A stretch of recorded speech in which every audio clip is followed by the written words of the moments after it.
Yo, what's up mga treasure? So meron tayong bagong deliver na parcel and buksan na natin ito agad para makita natin kung ano yung bago nating nakuha sa ating delivery. So ipitin na natin, buksan na natin.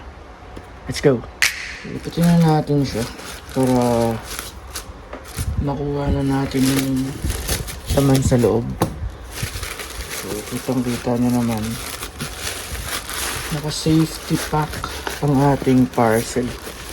So, may makapal na box after mabuksan yung unang plastic. Ayan. So meron pa dito sa loob. Pwede naman siyang i-push palabas.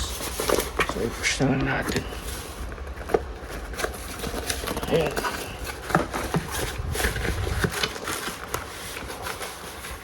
So natanggal na natin siya dun sa cardboard and may plastic pa. Gupitin natin para makuha na natin yung laman sa loob.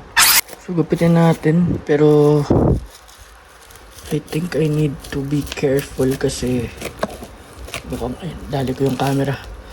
Mukhang masasagi ko sa loob pagka basta-basta ko lang siya ginupit. So yan. So mas sumisilip na sa loob. Tingnan natin kung mapupush natin siya. So medyo matigas. Ayan. So gupitin natin tong ibabaw para lumuwag.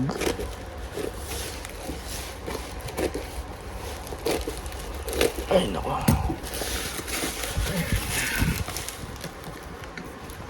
Medyo dikit kasi ang laman dun sa mismong plastic. So pag ginupit natin ng basta-basta baka magasgasan.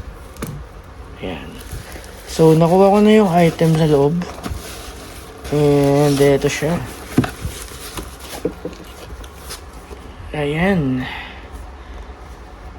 So ready to play deck ng Magic the Gathering. And starter kit. Wilds of Eldaria. Ito to, tama yung pagkaka-pronounce ko. So yun daw yung laman nito. So i-unbox natin to probably, baka siguro bukas natin gawin kasi may pupuntahan pa ako. So chinek lang natin to check kung okay yung item and okay naman siya. So may mga dents lang dito, flats and damage sa box.